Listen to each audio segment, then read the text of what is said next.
Good morning and जय हिंद बच्चों मैं अजय कुमार वाराणसी उत्तर प्रदेश से आपके अपने चैनल नव शिक्षण पर स्वागत करता हूं। बच्चों आपको पता है मैं आपको NMMS की तैयारी करा रहा हूं, national means cum merit scholarship. और ये हर एक राज्य के लिए बच्चों सेम कोर्स है, बार बार मैं बता रहा हूं। कई बच्चे पूछ रहे हैं अभी भी। मैट और SAT mental ability test, scholastic aptitude test दोनों के 90 प्रश्न आते हैं, ठीक है। और मैट इसलिए भी इम्पॉर्टेंट हो जाता है क्योंकि इसमें आसानी से आप 70 नंबर आराम से ला सकते हैं। बाकी सेट में आपके विज्ञान के, सामाजिक अध्ययन के और गणित के प्रश्न रहते हैं, ठीक है। और इसके लिए आपसे कहना चाहूँगा कि मैट के मैंने लगभग हर एक सीरीज़ को कंप्लीट कर दिया है, तो आप उसका मैट का मैंने प्लेलिस्ट अलग से बनाया हुआ है, उसको आप जाके जरूर एक एक क्वेश्चन को देख लीजिए। क्योंकि 90 में से मुझे पूरा विश्वास है अगर आप मेरे वीडियोज़ देख लेते हैं तो आपके 80 नंबर कहीं नहीं गए, ठीक है। और आपको 10-20 नंबर 30 नंबर और ले आएंगे 90 में से, तो आपका आराम से सिलेक्शन कंफर्म हो जाएगा बच्चों, ठीक है। और एडमिट कार्ड अभी बच्चे पूछ रहे हैं, यूपी के बच्चों का 13 नवंबर को है, वैसे ही अन्य राज्यों का मैंने कई वीडियोस में बताया हुआ है बच्चों। और इसके फर्स्ट पार्ट में बच्चों जो स्पीड टेस्ट मॉडल 7 है, इसके फर्स्ट पार्ट में मैंने आपको विज्ञान के प्रश्नों को बता दिया था। आज मैं आपको सामाजिक अध्ययन के प्रश्नों को बताने जा रहा हूँ। पहला प्रश्न आपके सामने दिख रहा है, मुगल बादशाह जहांगीर के दरबार में आने वाला प्रथम अंग्रेज राजदूत कौन था? ये भी अलग क्वेश्चन है बच्चों। कैप्टन हॉकिंग्स, याद कर लीजिएगा, काफ़ी इंपॉर्टेंट है कैप्टन हॉकिंग्स। फिर देखिए 127, कर्नाटक का तृतीय युद्ध कब हुआ था? तो ये हुआ था बच्चों 1756 से 1763 ईस्वी तक, ठीक है। फिर 128, विलय नीति का संबंध है। विलय नीति में विलय कर लिया जाता था, मिला लिया जाता था राज्यों को बच्चों, ठीक है। तो ये संबंध है आपका डलहौजी से। डलहौजी ही विलय नीति लेकर आए थे, उन्होंने कई राज्यों को विलय नीति के तहत अपने में मिला लिया था। 129 है, सुप्रीम कोर्ट की स्थापना कब हुई थी? बच्चों काफ़ी इंपॉर्टेंट है, 1774, ठीक है। 1774 में सुप्रीम कोर्ट की स्थापना हो गई थी अंग्रेजों के समय ही। फिर है 130, भारत में अंग्रेजों का अंतिम गवर्नर जनरल कौन था? ये बच्चों लॉर्ड कैनिंग। गवर्नर जनरल की बात हो रही है, ध्यान रखिएगा, वायसराय नहीं। फिर है 1853 ईस्वी में पहली रेल यात्रा कहाँ से कहाँ के बीच में चलाई गई?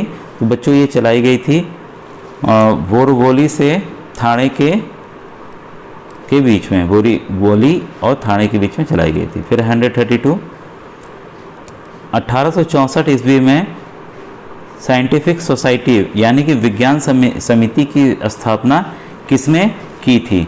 तो बच्चों ये की है सर सैयद अहमद खान ने। ये काफ़ी पढ़े लिखे थे और इन्होंने एक और चीज़ नोट कर लीजिएगा, अलीगढ़ मुस्लिम यूनिवर्सिटी की भी बच्चों स्थापना की थी। ये भी इम्पोर्टेंट क्वेश्चन है। भारतीय मुस्लिम लीग की स्थापना कब हुई थी?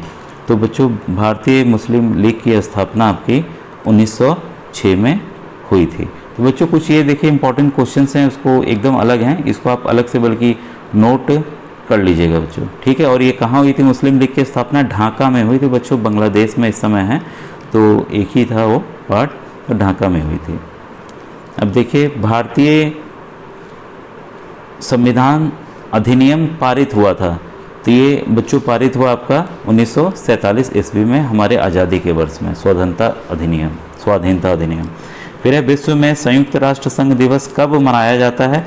बच्चों जिस दिन इसकी स्थापना हुई उसी दिन मनाया जाता है, 24 अक्टूबर को, ठीक है। अंतर्राष्ट्रीय न्यायालय में कुल कितने न्यायाधीश होते हैं? तो बच्चों होते हैं 15, ध्यान रखिएगा। और अंतर्राष्ट्रीय न्यायालय है कहाँ? हेग में। ये भी मैंने कई वीडियोस में बताया हुआ है, तो इसको आप नोट कर लीजिएगा। फिर है कौन सी संस्था 137, कौन सी संस्था बच्चों और महिलाओं के स्वास्थ्य, शिक्षा और पोषण के लिए कार्य करती है? तो ये भी इम्पोर्टेंट बच्चों, ये हमारा यूनिसेफ। इसका भी फुल फॉर्म है सब चीज़ों का बच्चों, लेकिन समय कम है। फिर है भारत सरकार के अधीन शिक्षा मंत्रालय की स्थापना कब हुई थी? तो 138 का 1 बच्चों 1985 में। फिर है 139, भारत में गेहूं उत्पादन में प्रथम राज्य कौन है? हरियाणा, उत्तर प्रदेश, पंजाब की मध्य प्रदेश? तो 139 का है बच्चों 2 हमारा उत्तर प्रदेश, ठीक है। उत्तर प्रदेश राज्य के जो बच्चे देख रहे हैं वो उत्तर प्रदेश गेहूं के उत्पादन में प्रथम स्थान रखता है। नीली क्रांति किससे संबंधित है? झींगा उत्पादन से, तिलहन उत्पादन से, मत्स्य उत्पादन से कि कृषि से? तो 140 का है बच्चों आंसर 3, मत्स्य उत्पादन से, ठीक है। पानी से ध्यान रखिएगा, पानी नीले रंग का होता है, तो उसी से नीली क्रांति रख दिया गया, मत्स्य उत्पादन, ठीक है। और तिलहन जो है पीली क्रांति के नाम से है। जापान का मैनचेस्टर किसे कहा जाता है? हिरोशिमा, टोक्यो, नागासाकी की ओसाका? तो बच्चों 141 का है आपका 4, ओसाका को जापान का मैनचेस्टर कहा जाता है। 142 है, कैगा परमाणु ऊर्जा उत्पादक केंद्र किस प्रदेश में है? तो 142 का बच्चों आपका आंसर क्या होगा बताइए? महाराष्ट्र, तमिलनाडु, कर्नाटक के उत्तर प्रदेश में। यह है बच्चों कर्नाटक। मैंने पिछले वीडियो में बताया भी था इसके बारे में, कैगा के बारे में। भारत की सिलिकॉन घाटी कहा जाता है किसे? बेंगलुरु को, चेन्नई को, कोलकाता को, कपूरथला को। जिसके भी घर में सॉफ्टवेयर इंजीनियर होंगे वो जानते हैं कि बेंगलुरु को, जो कर्नाटक की राजधानी है, उसको सिलिकॉन घाटी कहा जाता है। सिलिकॉन जानते हैं बच्चों क्या है? सिलिकॉन जो है आपका वो कंप्यूटर में, चिप्स में, मोबाइल में यूज़ होता है, तो इसीलिए इसको, और कंप्यूटर का पूरा एकदम बहुत बड़ा यहाँ केंद्र है बेंगलुरु में, इसलिए इसको सिलिकॉन घाटी कहा जाता है। अब आइए क्वेश्चन नंबर 144। किर्गिज जनजाति कहाँ पाई जाती है? स्टेपीज, डाउन्स, प्रेरीज या पंपास में? तो 144 का 1 बच्चों इंपॉर्टेंट है, स्टेपी है। फिर ऑस्ट्रेलिया में चक्रवात को किस नाम से जाना जाता है? टाइफून, टेफू, हरिकेन या विली विली? तो 144 बच्चों ये है विली विली के नाम से जाना जाता है वहाँ के चक्रवात को। ठीक है। मोहम्मद साहब की मृत्यु कब हुई थी? तो 146 का है बच्चों 1, 632 ईस्वी में। इसको नोट डाउन अलग से कर लीजिएगा। तहकीके हिंद नामक पुस्तक किसने लिखी? बच्चों जो आज के सवाल हैं वो एकदम अलग हैं। ठीक है, तो कई क्वेश्चंस नए हैं तो आप इसको जरूर आप नोट डाउन कर लीजिएगा। ये है अलब रूनी। ठीक है, ये काफ़ी इंपॉर्टेंट है बच्चों, ध्यान रखिए इसको। फिर 148, मोहम्मद तुगलक ने दिल्ली के स्थान पर द्वितीय राजधानी के रूप में किसे चुना? लखनौती को, देवगिरी को, आगरा को कि उज्जैन को? तो 148 का है बच्चों 2, देवगिरी। याद रखें, इंपॉर्टेंट है। 149, ख्वाजा मोइनुद्दीन चिश्ती की दरगाह कहाँ स्थित है? अजमेर में, दिल्ली में, झांसी में या जोधपुर में? तो बच्चों ये स्थित है अजमेर में। सब लोग चादर वहाँ चढ़ाने जाते हैं। फिर है सिखों के 10वें गुरु कौन थे? तो बताइए, गुरु अर्जुन देव, गुरु हरगोविंद, गुरु तेग बहादुर या गुरु गोविंद सिंह? तो बच्चों ये है 150 का उत्तर है गुरु गोविंद सिंह जी। ये इनके 10वें गुरु थे। अब देखिए क्वेश्चन 151, संविधान सभा के प्रारूप समिति के अध्यक्ष कौन था? डॉक्टर राजेंद्र प्रसाद, डॉक्टर भीमराव अंबेडकर, पंडित जवाहरलाल नेहरू या सच्चिदानंद सिन्हा जी? तो ये है बच्चों डॉक्टर भीमराव अंबेडकर जी प्रारूप समिति के अध्यक्ष थे। ठीक है। 152, काफ़ी बार इसको मैंने डिटेल में समझाया हुआ इस प्रश्न को। निम्न सदन होता है, काफ़ी बार बताया बच्चों, राज्यसभा, विधान परिषद, लोकसभा, इनमें से कोई नहीं। तो निम्न सदन बच्चों हमेशा जो है आपका 152 का है 3, लोकसभा। वैसे ही अगर राज्य की बात की जाए तो विधानसभा। याद रखिएगा, विधानसभा जो है निम्न सदन होता है। उच्च सदन में दोनों आते हैं, विधान परिषद और राज्यसभा दोनों आते हैं उच्च सदन में, याद नोट कर लीजिएगा। तो 152 का आंसर क्या है आपका? 3 है। 153, लोकसभा के सदस्यों का कार्यकाल कितने वर्ष का होता है? काफ़ी बार मैंने बताया बच्चों, ये है 5 वर्ष का। और 6 वर्ष का किसका होता है? राज्यसभा का। 5 वर्ष का और होता है किनका होता है? विधानसभा का होता है, जो राज्य में विधानसभाएं होती हैं।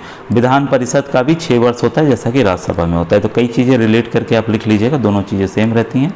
उत्तर प्रदेश विधानसभा में कितने सदस्य होते हैं? देखिए विधान परिषद में वही जो 6 वर्ष के लिए होता है, मैंने अभी बताया था। ठीक है, तो इसमें बच्चों कुल सदस्य हैं 100। ठीक है। 155 है, विश्व का सबसे ऊंचा जलप्रपात किस महाद्वीप में है? यूरोप में, अफ्रीका में, ऑस्ट्रेलिया में या दक्षिणी अमेरिका में? तो ये है बच्चों दक्षिणी अमेरिका में। ठीक है। फिर है 150, भृगु का निर्माण किसके द्वारा होता है? ये नदी द्वारा, हिमानी द्वारा, समुद्री लहरें द्वारा या भूमिगत जल द्वारा? तो ये बच्चों भृगु का निर्माण समुद्री लहरों द्वारा होता है। ठीक है। 157 है, एड्रियाटिक सागर में चलने वाली स्थानीय हवा को क्या कहते हैं? चिनुक, बोरा, विल्जर्ड या मिस्ट्रल? तो बच्चों इसको कहते हैं बोरा। याद कर लीजिएगा। ठीक है, हम लोग तो लोकल भाषा में बोरा उसको कहते हैं जो कि जूट का बना होता है, जिसमें सामान वामान आता है बोरे में भर के। पृथ्वी पर पाए जाने वाले जल का कितना प्रतिशत जल पीने योग्य है? काफ़ी इंपॉर्टेंट क्वेश्चन है बच्चों। क्योंकि जल तो हमारे पास बहुत है, समुद्रों में बहुत ज़्यादा है, लेकिन पीने योग्य जो जल है बच्चों वो केवल है 0.03%। इसको नोट कर लीजिएगा अलग से। अब है शेल रूपांतरित होकर क्या बनती है, ये भी काफ़ी इंपॉर्टेंट है, वेरी इंपॉर्टेंट बच्चों, ठीक है। ये बनती है बच्चों स्लेट, ठीक है।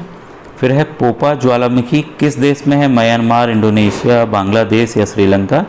तो पोपा ज्वालामुखी बच्चों म्यांमार देश में है। तो ये थे बच्चों आज के सामाजिक अध्ययन के important questions.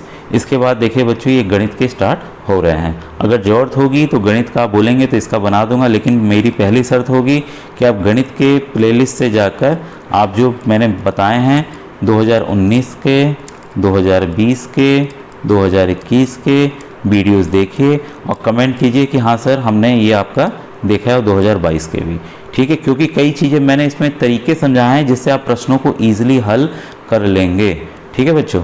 Thank you very